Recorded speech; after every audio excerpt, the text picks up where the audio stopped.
سے کچھ محبت ہے نہ ہے خوف خدا دل میں، نبی سے کچھ محبت ہے نہ ہے خوف خدا دل میں، مدا لیتی ہے نسل نو خدا بیزار محفل میں، زبانوں پر تمہاری اب نہیں ایمان کا نغمہ، زبانوں پر تمہاری اب نہیں ایمان کا نغمہ، خوش الہانی سے تم گاتے ہو انگلستان کا نغمہ، پسند آتا ہے خم کرنا در یورپ پہ سر اپنا، تمہارے سجدوں سے محروم رہتا ہے خدا خانہ۔ اب یہ ہمارے اور آپ کے لیے بڑی فرحت و مسرت کی بات ہے کہ آج ہمارے درمیان دیوتائے انسانیت یعنی حضرت مولانا اسلام الحق اسجد صاحب دامت برکاتہم العالیہ، محتمم ادارہ محمودیہ قصبہ محمدی و صدر جمعیت علماء اتر پردیش وسطی زون اسٹیج پر رونق افروز ہیں۔ ہم حضرت والا کا اور تمام کمیٹی کی جانب سے حضرت والا کا شکریہ ادا کرتے ہیں اور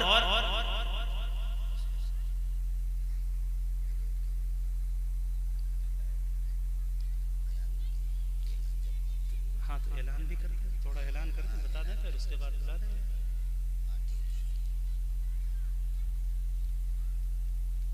خیر، ہمارے درمیان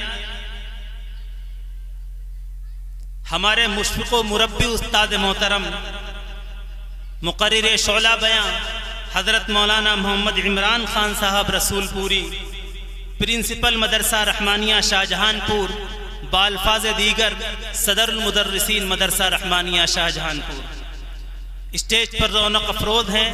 ہم اپنے استاد محترم کے ممنون و مشکور ہیں۔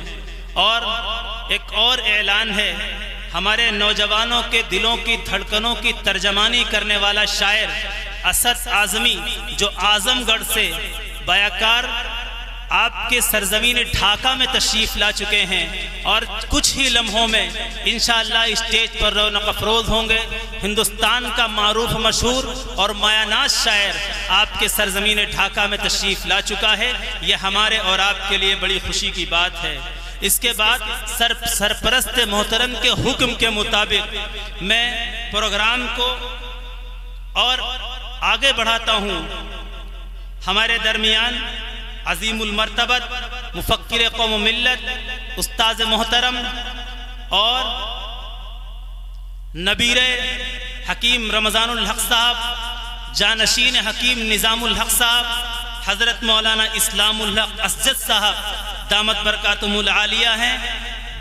میں حضرت والا کو بہت ادب اور احترام کے ساتھ ان 4 مصروں میں تعارف کراتے ہوئے دعوت دیتا ہوں کہ مثل خورشید سحر فکر کی تابانی میں، مثل خورشید سحر فکر کی تابانی میں، بات میں سادہ آزادہ معانی میں دقیق، اس کا انداز نظر اپنے زمانے سے جدا، اس کے احوال سے محرم نہیں پیران طریق۔ حضرت مولانا اسلام الحق اسجد صاحب دامت برکاتہم العالیہ، محتمم مدرسہ ادارہ محمودیہ قصبہ محمدی۔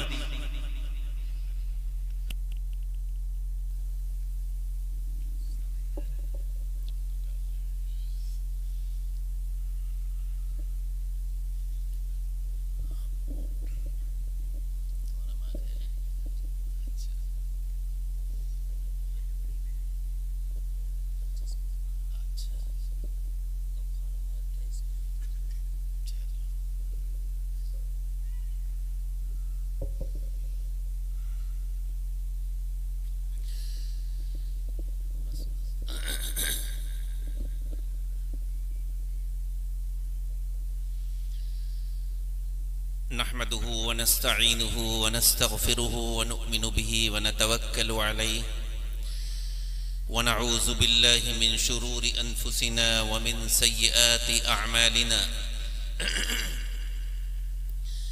من يهده الله فلا مضل له ومن يضلل فلا هادي له ونشهد أن لا إله إلا الله وحده لا شريك له ونشهد أن سيدنا ومولانا محمدا عبده ورسوله قال تبارك وتعالى أعوذ بالله من الشيطان الرجيم بسم الله الرحمن الرحيم المؤمنون والمؤمنات بعضهم أولياء بعض يأمرون بالمعروف وينهون عن المنكر ويقيمون الصلاة ويؤتون الزكاة ويطيعون الله ورسوله أولئك سيرحمهم الله إن الله عزيز حكيم. آج کے اس عظیم الشان جلسے سیرت النبی کی صدارت فرما رہے ہمارے ہم سب کے بڑے مخدوم مکرم حضرت مولانا عبدالرقیب صاحب دامت برکاتہم العالیہ اسٹیج پر تشریف فرما انتہائی قابل صد احترام حضرات علماء کرام حفاظ عظام ہمارے دینی اور ایمانی بھائیوں پس پردہ ہماری مستورات. صحیح بات تو یہ ہے کہ یہ ہمارے علاقے کا پروگرام ہے اور ہمارے رفیق درس حضرت مولانا محمد عمران صاحب قاسمی نے اس پروگرام کے تعلق سے بات کی تھی تو بس اس وجہ سے حاضر ہو گیا. مولانا جانتے ہیں کہ میں نے ان کو بتلایا کہ کل ہم لوگوں کا مولانا مفتی عفان صاحب کے ہمراہ بسما میں ایک پروگرام تھا. ہم لوگ رات میں 2 بجے لکھیم پور پہنچے. دن میں ابھی نانپارہ میں ایک پروگرام 11-12 بجے تھا. عصر کے وقت حاضری ہوئی تو سر میں شدید درد تھا. جو ہمارے بھائی ہمارے اس مرض سے واقف ہیں وہ جانتے ہیں. تو میں مغرب کی نماز پڑھ کر سو گیا. اٹھا تو الحمدللہ کچھ افاقہ محسوس ہوا تو میں نے یہ سوچا کہ اس علاقے کے پروگرام میں اگر شرکت نہیں کروں گا تو ان حضرات کو ایک کہنا چاہیے تکلیف ہوگی. تو بیان تو تفصیلی اب آپ سنتے ہی رہیں گے. بس میں نے ایک آیت کریمہ پڑھی ہے. اس کی روشنی میں کچھ دیر وقت لوں گا. دعا فرمائیں کہ اللہ رب عز و جل ہم کو حق بات کہنے کی اور ہم سب کو اس پر عمل کرنے کی توفیق نصیب فرمائے. اس آیت مبارکہ میں اللہ نے تمام مسلمان مرد کو اور تمام مسلمان عورتوں کو اپنی زندگی کیسی گزارنا چاہیے اس کے کچھ نسخے بتلائے ہیں, کچھ طریقے بتلائے ہیں. غور کریے کہ ہم اپنی زندگی کیسے گزار رہے ہیں, لیکن اللہ کا کلام ہم کو کس طرح گزارنے کے سلسلے میں کہہ رہا ہے. پہلی بات, اس آیت میں اللہ نے یہ فرمائی کہ تمام مسلمان مرد اور تمام مسلمان عورتیں سب ایک دوسرے سے تعلق رکھنے والے ہیں, ایک دوسرے کے قریب ہیں. عربی میں ولی کہتے ہیں قریب کو. تو ابھی اصل بات شروع کرنے سے پہلے اللہ عز و جل نے آیت مبارکہ کے اس حصے سے اپنے بندوں تک ایک پیغام پہنچانا چاہا ہے کہ تمام مسلمان مرد اور تمام مسلمان عورتیں سب ایک دوسرے سے تعلق رکھیں, ایک دوسرے کے غم میں شریک ہوں, خوشی میں شریک ہوں.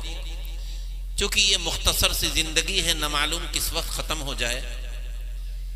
اس لیے ہم یہ نہ دیکھیں, بہت صاف بات میں کہوں گا چونکہ آپ میرے اپنے ہیں اور امید ہے آپ کو گراں بھی نہیں گزرے گا. ہم یہ مت دیکھیں کہ ہماری خاندانی لڑائی کس سے چلتی چلی آ رہی ہے. ہم یہ مت دیکھیں کہ الیکشن میں ہم نے ووٹ کس کو دیا ہے اور دوسرے نے کس کو دیا ہے.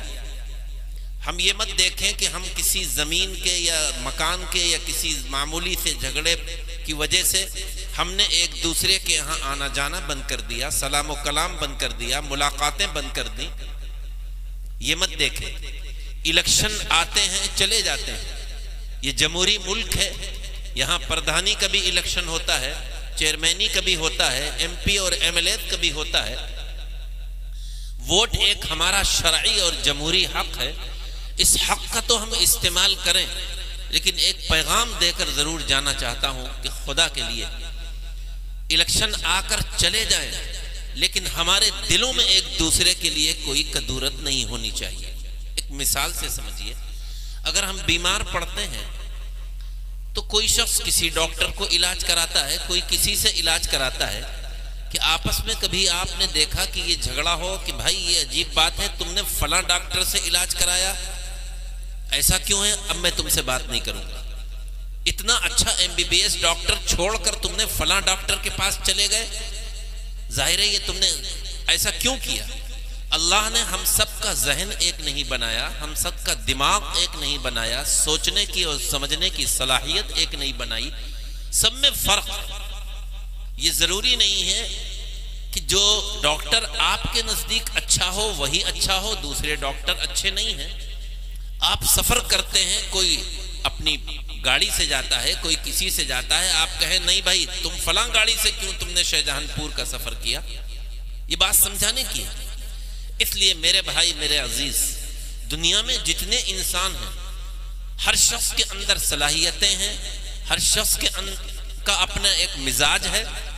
اب الیکشن آتا ہے تو ہو سکتا ہے جس کو آپ بہتر سمجھتے ہو دوسرا اس کو بہتر نہ سمجھتا ہو، اس لیے اس نے اس کو ووٹ نہ دیا ہو۔ مگر افسوس کے ساتھ مجھے یہ گاؤں میں یہ بات ضرور کہتا ہوں جہاں جاتا ہوں کہ خدا کے لیے یہ دنیا تو چند روزہ ہے، دنیا میں اس طرح رہو بالکل ایک دوسرے سے محبت، انسیت اور تعلق ہو، ایسا نہ ہو کہ یہ ایسی لا تعلقی ہو کہ اب ہم غم میں نہیں شریک ہو رہے، خوشی میں نہیں شریک ہو رہے۔ اللہ نے قرآن کی اس آیت میں یہی بات فرمائی کہ تمام مسلمان مرد اور عورتوں سے بھی میں یہ کہوں گا، اگر ہماری مائیں بہنیں سن رہی ہوں، کہ ایک دوسرے سے تعلق رکھے، رشتہ دار ہو یا نہ ہو، رشتہ داری کے اور صلہ رحمی کے بہت حقوق ہیں۔ قرآن میں اور احادیث مبارکہ میں اس سلسلے میں بڑی تفصیلات ہیں، اس کا موقع نہیں، لیکن ہمیں یہ چاہیے کہ ہم، یہ دنیا تو ہمارے اور آپ کے لیے مسافر خانہ ہے، نہ معلوم کس وقت یہ سفر ختم ہو جائے، یہ ایک چراغ ہے جو ہوا میں جلایا گیا ہے، نہ معلوم کس وقت گل ہو جائے۔ لہذا پہلا پیغام میں اپنے تمام سننے والوں اور اپنی پس پردہ ماں بہنوں سے یہ کہوں گا کہ اس جلسے سیرت النبی سے یہ پیغام لے کر جائیے۔ حضور اقدس صلی اللہ علیہ وسلم جس وقت دنیا میں تشریف لائے اور آپ کو جب نبوت ملی تو مکے کے کیا حالات تھے آپ بخوبی واقف ہیں، لیکن آپ نے کس طرح کیا، ہجرت کے بعد کتنی لوگوں میں ایک دوسرے کی نفرت تھی، آپ نے مواخات کرائی، بھائی چارگی کرائی۔ تو میرے بھائی، اور پھر آپ نے فرمایا بھی المؤمن للمؤمن کالبنیان یشد بعضها من بعض، اور ہاتھ کو تشبیہ کی اس طرح ڈالا کہ مسلمان ایک دوسرے کا بھائی ہے۔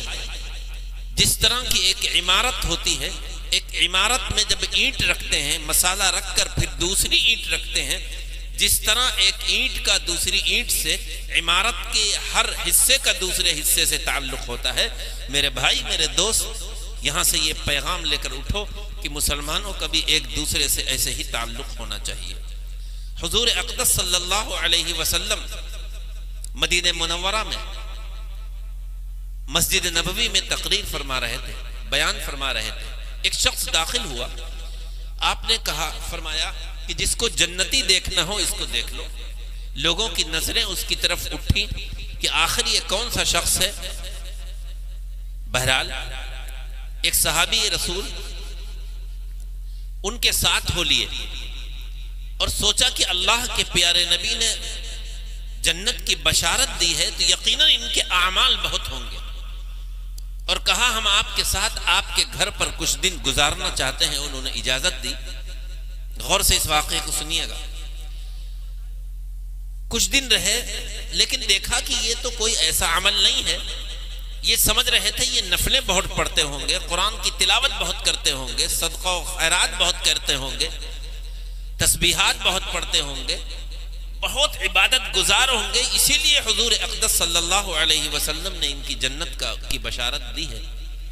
لیکن چند دن گزرنے کے بعد جب ان صحابی سے پوچھا کہ اللہ کے پیارے نبی نے جب آپ مسجد نبوی میں داخل ہو رہے تھے تو یہ فرمایا تھا کہ جس کو جنتی دیکھنا ہو اس کو دیکھ لو، تو آخر وہ کون سا عمل ہے؟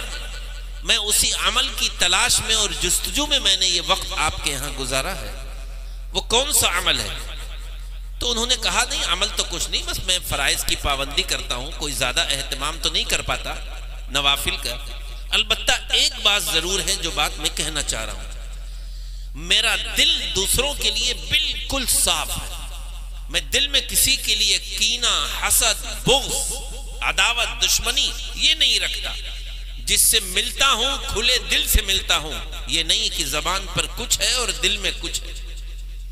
زبان پر ہم ایک دوسرے سے مل رہے ہیں لیکن دل میں ایک دوسرے کے لیے نفرت ہے۔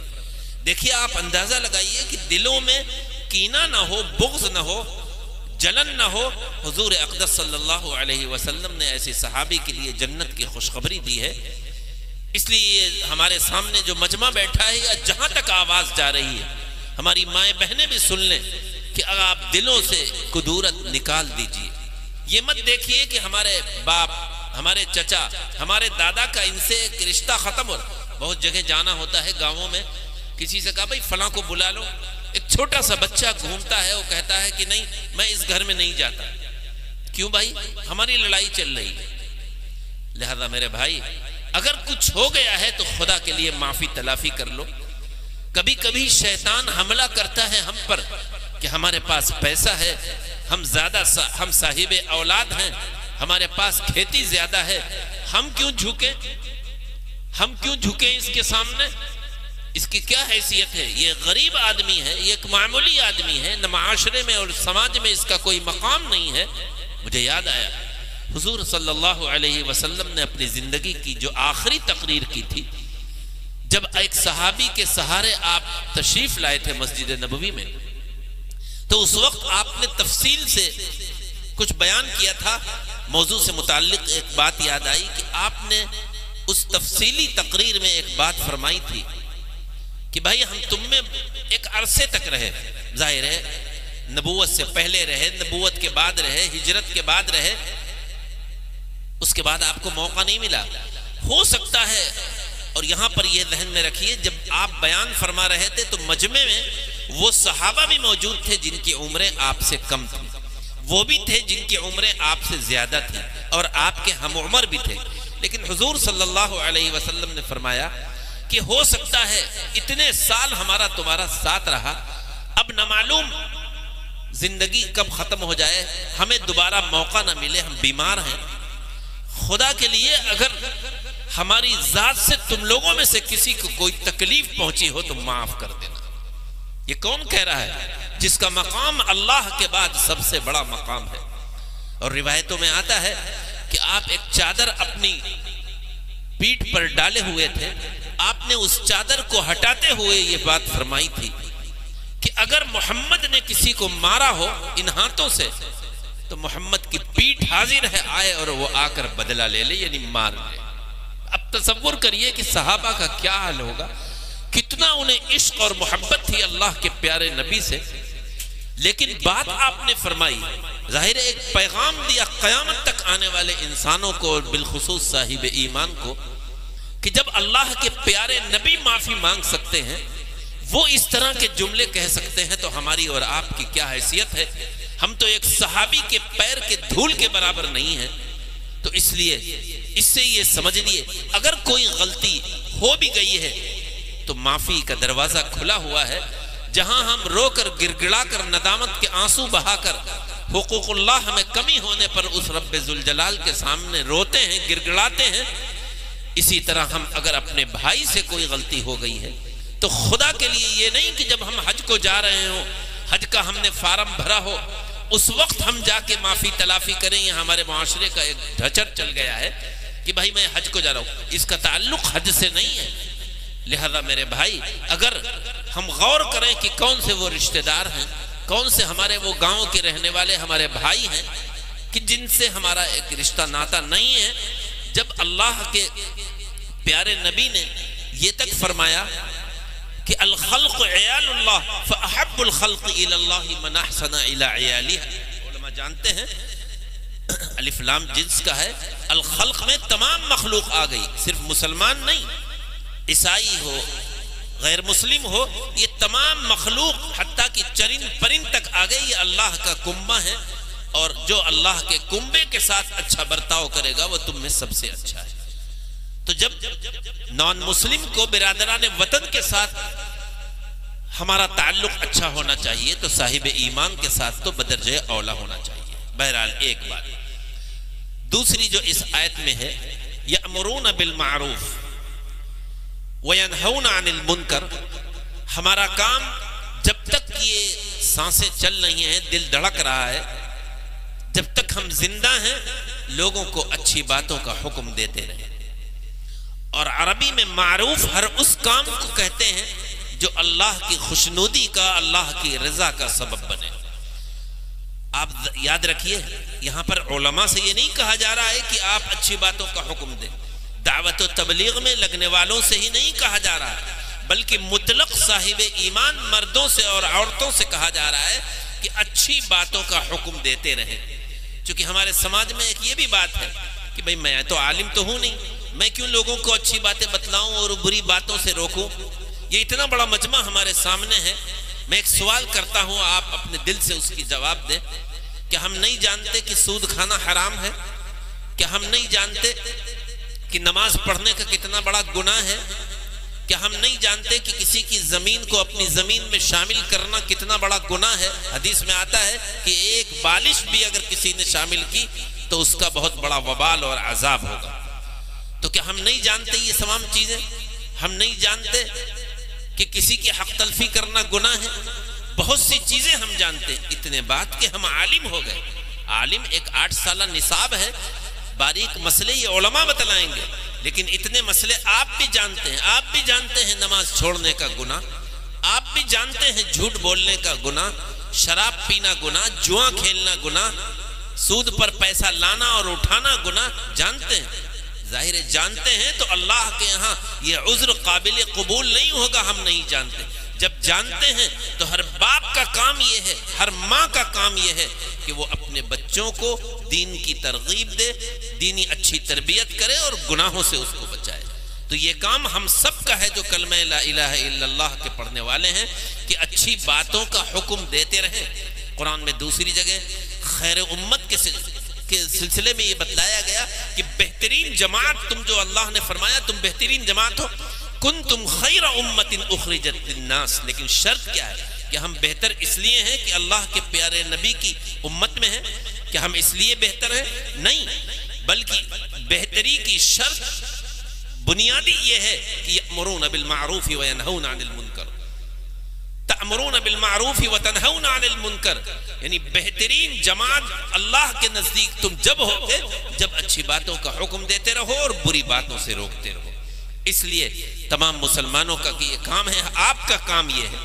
میں ان حضرات سے بالخصوص جو باجماعت نماز کا اہتمام کرتے ہیں کہنا چاہوں گا کہ خدا کے لیے اللہ کے منادی کی آواز سن کر جب آپ مسجد جاتے ہیں تو آپ اپنے بچوں سے نہیں کہہ سکتے کہ مسجد جاؤ، جو بالغ بچے ہیں لڑکیوں کو اٹھا کر نماز کے لیے نہیں تیار کر سکتے کہ نماز پڑھو.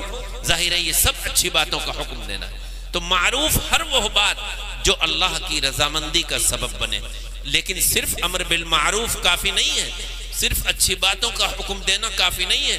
قرآن میں ایک جگہ نہیں، متعدد مقامات پر جو اللہ نے جو بات فرمائی ہے وہ امر بالمعروف کے ساتھ نہی عن المنکر بھی ہے کہ بری باتوں سے روکتے رہے. منکر کیا ہے؟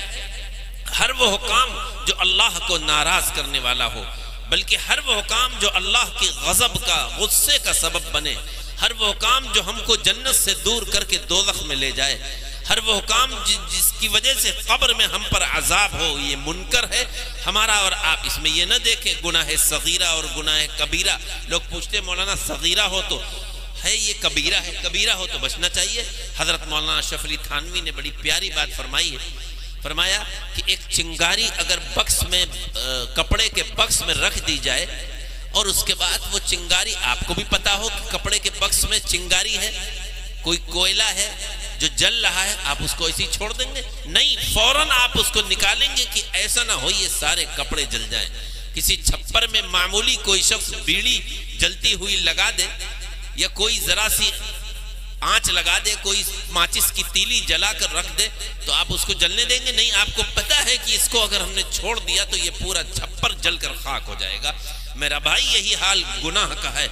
ہمیشہ شیطان ذہن میں چھوٹے گناہ ڈالتا ہے، بڑے گناہ نہیں ڈالتا کہ یہ تو چھوٹے ہیں اس کو کر لو، لیکن گناہ گناہ ہے، ناراضگی ناراضگی ہے، اللہ کا غضب ہے۔ لہذا میرے بھائی چھوٹے اور بڑے گناہ کی تفریق مت کریے، بس یہ سوچئے کہ یہ نافرمانی ہو رہی ہے اس رب ذوالجلال کی جس نے ہم کو کھانے کو دے رکھا ہے، پہننے کو دے رکھا ہے، ہم کیسے اس کی نافرمانی کریں؟ اس لیے اچھی باتوں کا حکم دیتے رہیے، بری باتوں سے روکتے رہیے۔ آج کل شادیوں کا ماحول ہے، اس ماحول کے تعلق سے بھی چند باتیں کہہ دوں، اپنے موضوع کو سمیٹ رہا ہوں چونکہ زیادہ وقت مجھے نہیں لینا، علاقے کی وجہ سے صرف چند باتیں۔ دیکھیے امر بالمعروف میں یہ بھی آتا ہے کہ آپ کا وہ بیٹا دنیا میں جو آیا ہے، بیٹا ہو یا بیٹی، آپ اس کے مستقبل، اس کے فیوچر کی بڑی فکر کرتے ہیں کہ اس کو گرمی سے بچایا جائے، سردی سے بچایا جائے، بیمار ہو تو ڈاکٹر کے ہاں لے جایا جائے، سب کچھ کرتے ہیں۔ بلکہ جب بڑا ہو تو اس کا نکاح کہاں کیا جائے، اس کو کہیں اچھا جگہ سیٹ کیا جائے۔ ہم آج اپنے بیٹوں کے لیے جو بیوی تلاش کرتے ہیں، غور سے سنیے گا، یہ بھی امر بالمعروف میں آ گیا کیونکہ یہ بچے امانت ہیں آپ کی، تو اس میں کیا چیز پیش نظر رہتی ہے، کیا چیز دیکھتے ہیں؟ ظاہر ہے آپ کہیں گے کہ مولانا یہ تو کوئی پوچھنے کی بات ہے، ہمارا بیٹے ہمارے پاس اگر پیسہ ہے تو ہم یہ دیکھتے ہیں کہ جہاں سے ہم شادی کر رہے ہیں اس کا باپ مروجہ جہیز دے سکتا ہے یا نہیں دے سکتا۔ اگر نہیں دے سکتا ہے تو ہم اس کے رشتے کو ٹھکرا دیتے ہیں کسی نہ کسی بہانے سے۔ میرے بھائی اللہ کے ہاں کیا جواب دیں گے؟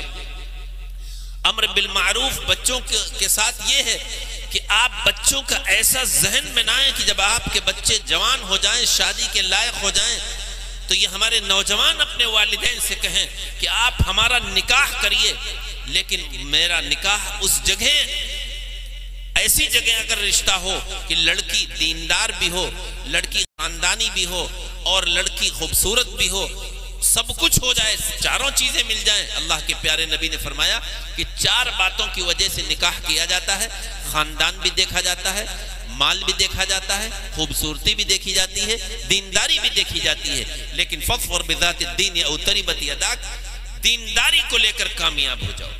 یعنی اصل چیز جو ہے وہ دینداری ہے۔ آج ہم اصل چیز مال کو دیکھتے ہیں، اس لیے آپ خوش قسمت اور کامیاب جب نہیں ہیں جب آپ وہاں ایسی آپ نے لڑکے کی جہاں شادی کی ہے اس نے آپ کے گھر کو جہیز سے بھر دیا ہے، ساری چیزیں مل گئی ہیں، آپ کہتے ہیں بہت جہیز ملا، بہت زیادہ خوش ہیں، خاندان بھی خوش ہے۔ ظاہر ہے اگر آپ کی آنے والی بہو میں دین نہیں ہے تو یہ بات ہم سب کے لیے مرمٹنے اور غم اور مصیبت اور افسوس کی بات ہے۔ لہذا میرے بھائی میں نوجوانوں سے بھی کہوں گا، ان کی ماں اور ان کے باپ سے بھی کہنا چاہوں گا کہ خدا کے لیے دین کو ترجیح دیں۔ دین اگر مل گیا تو اس سے بڑی کوئی دولت نہیں ہے۔ اللہ کے پیارے نبی نے فرمایا کہ الدنیا ان الدنیا کلها متاع وخیر المتاع المرأة الصالحہ، دنیا میں جتنی بھی چیزیں ہیں جن سے فائدہ اٹھایا جاتا ہے، سب سے اچھی چیز جس سے فائدہ اٹھایا جائے وہ نیک صالح بیوی ہے۔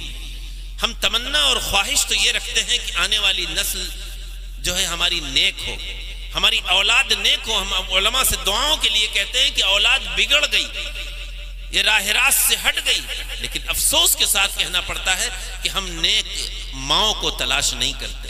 ظاہر ہے جب بہو نیک ہوگی، ہماری آپ کے بیٹے کی بیوی نیک ہوگی تو اس کی جو اولاد ہوگی وہ بھی نیک ہوگی۔ اس لیے ایک بات کہوں گا کہ آپ اپنی اولاد، اور آپ سے بھی کہوں گا کہ خدا کے لیے جہیز کی اس لعنت سے اپنے کو دور کر لیجئے۔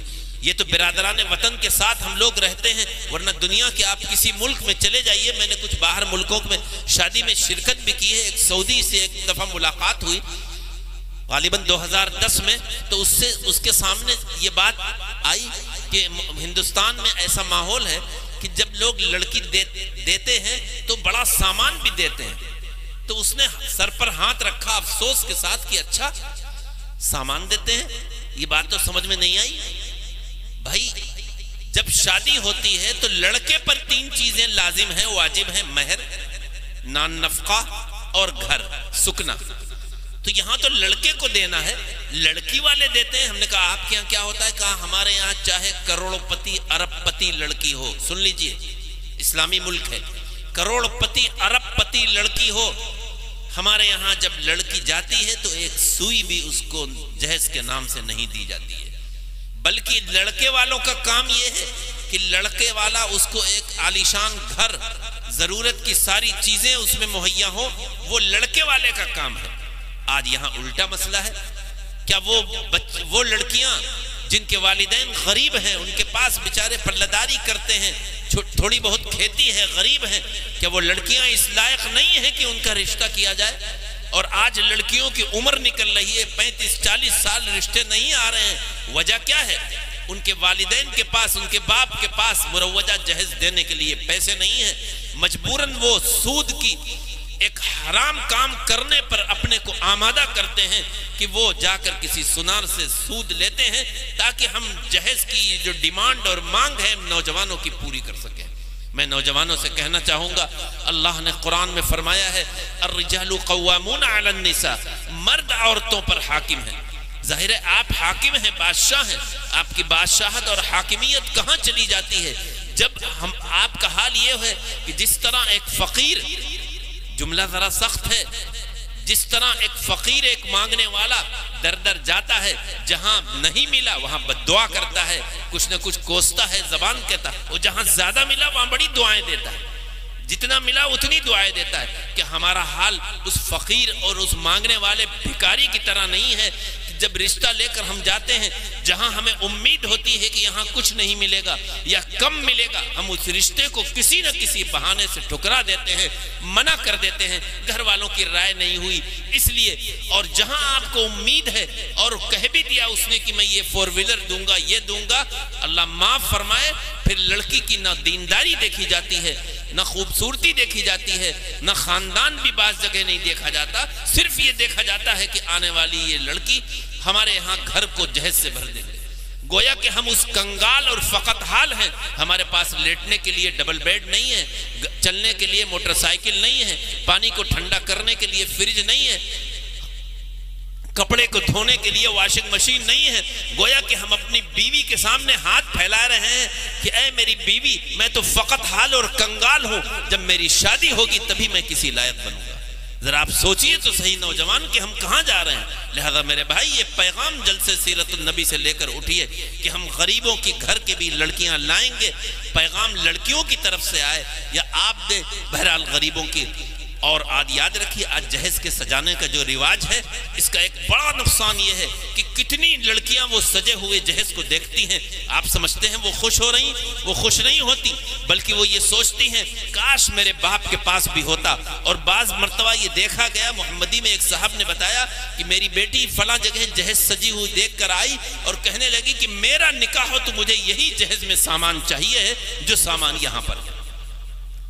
تو میرے خدا کے لیے اگر آپ دینا بھی چاہتے ہیں تو خاموشی سے دے دیجئے، یہاں سے یہ پیغام لے کر جائیے کہ جہیز منع کر دیجئے کہ مجھے جہیز نہیں چاہیے، اور اگر مل گیا بغیر مطالبے کے تو ڈیمانڈ نہ کریے۔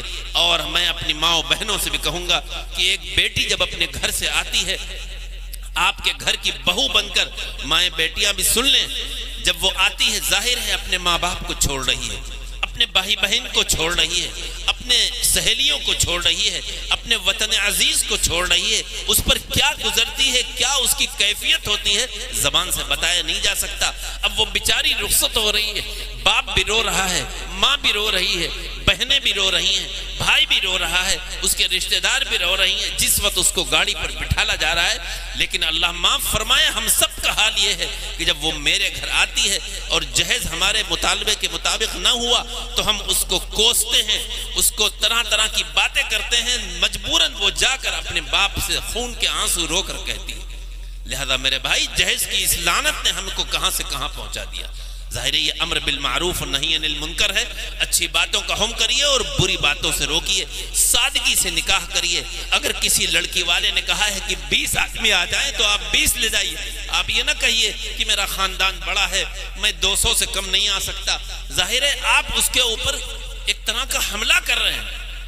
وہ 20-50 کہہ رہا ہے، آپ کو بلانا ہے، اللہ نے آپ کو نوازا ہے تو آپ ولیمہ کریے، 50,000 لوگوں کو بلائیے، مہمان آپ کے دروازہ دوسرے کا۔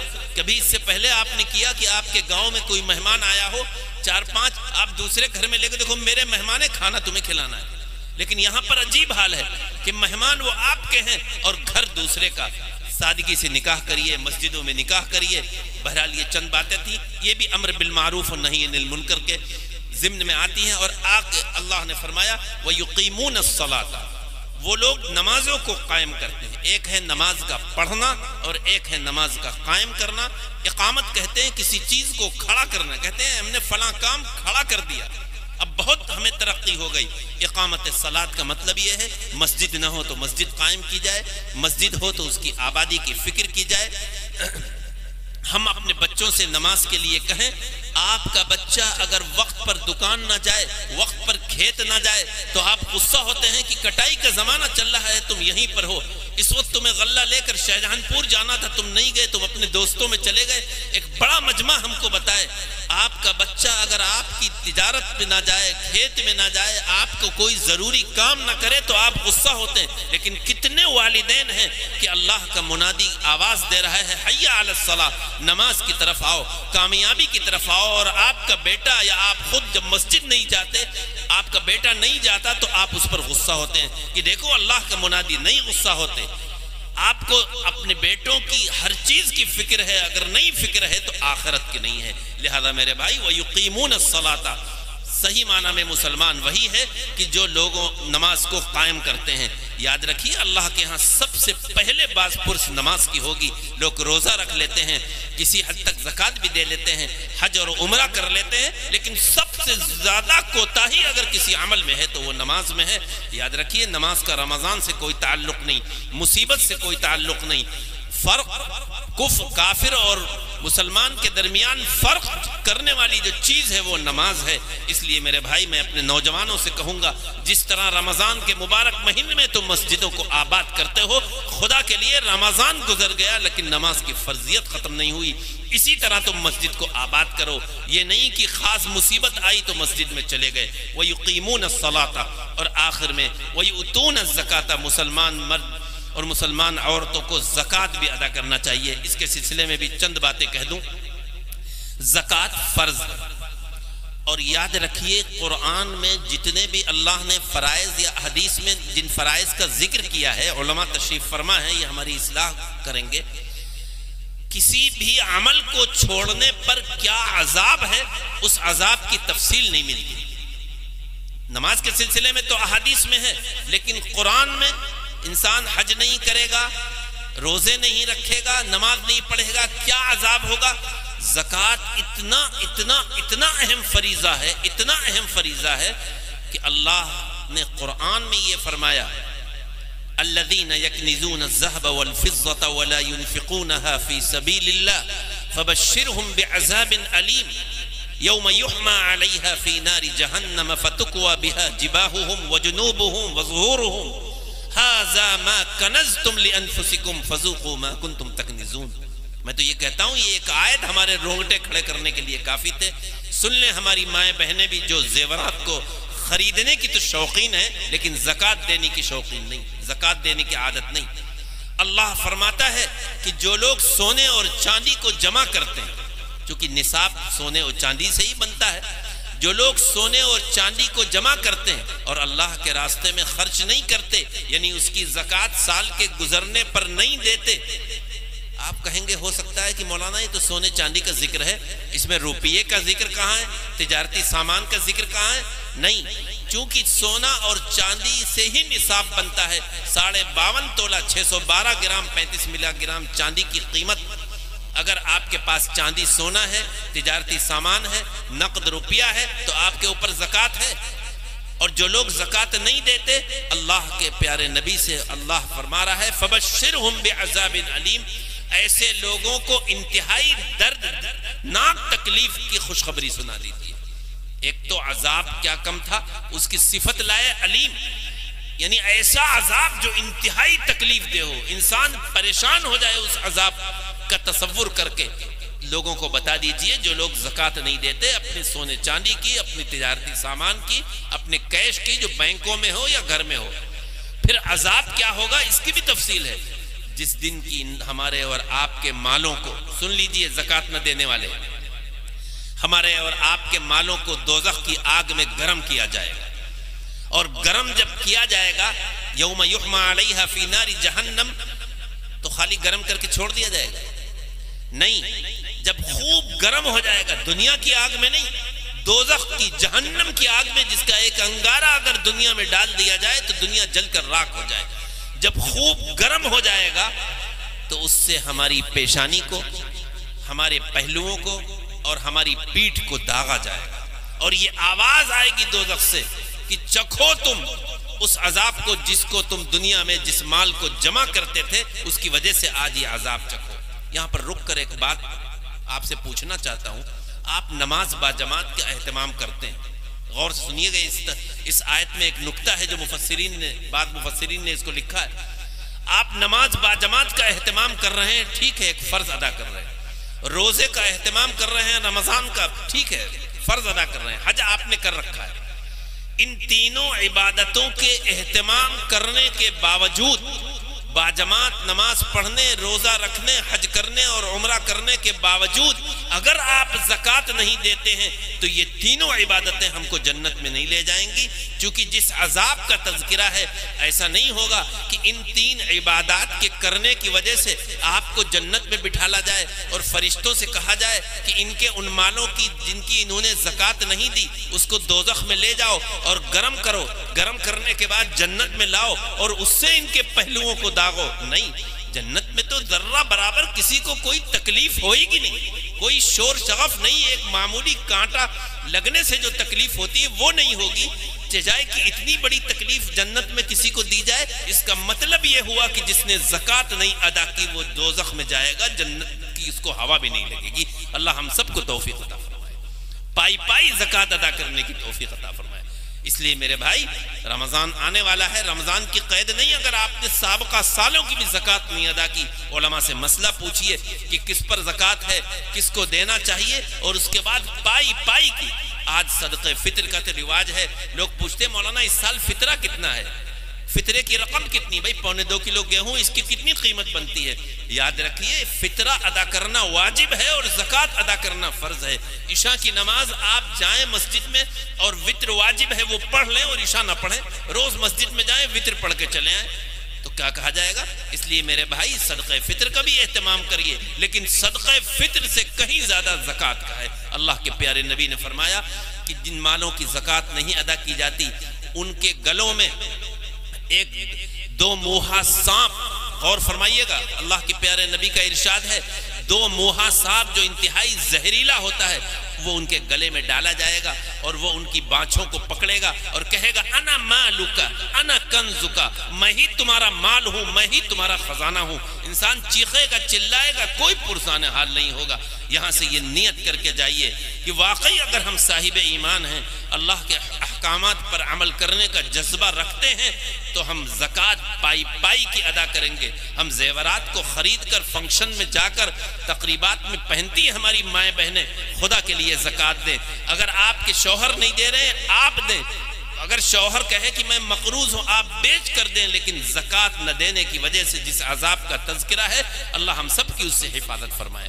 اور آخر میں بات ختم کروں، کیا فرمایا؟ وَيُقِيمُونَ الصَّلَاةَ وَيُؤْتُونَ الزَّكَاةَ۔ مومن مرد کی اور مسلمان عورت کی پہچان یہ ہے وَيُطِيعُونَ اللَّهَ وَرَسُولَهُ، اللہ اور اس کے رسول کی بات مانیں۔ اس میں مطلق ہے، قید نہیں ہے، ہر چیز میں یہ دیکھیں کہ اللہ کا حکم کیا ہے، پیارے نبی کا طریقہ کیا ہے، تجارت میں بھی، معاملات میں بھی، معاشرت میں بھی، ایک دوسرے سے ملنے میں بھی۔ اگر ہم یہ کام کر لیں گے جو جن کاموں کا تذکرہ اس میں ہے تو صحیح معنی میں ہم مومن مرد مومن کہلائیں گے اور اللہ ہم سے راضی ہوگا۔ اگر ہم یہ کام کر لیں گے، کیا اچھی باتوں کا حکم دیتے رہیں گے، بری باتوں سے روکتے رہیں گے اور نماز کو قائم کرتے رہیں گے، زکوٰۃ ادا کرتے رہیں گے، اللہ اور اس کے رسول کی بات ہر چیز میں، ہر مسئلے میں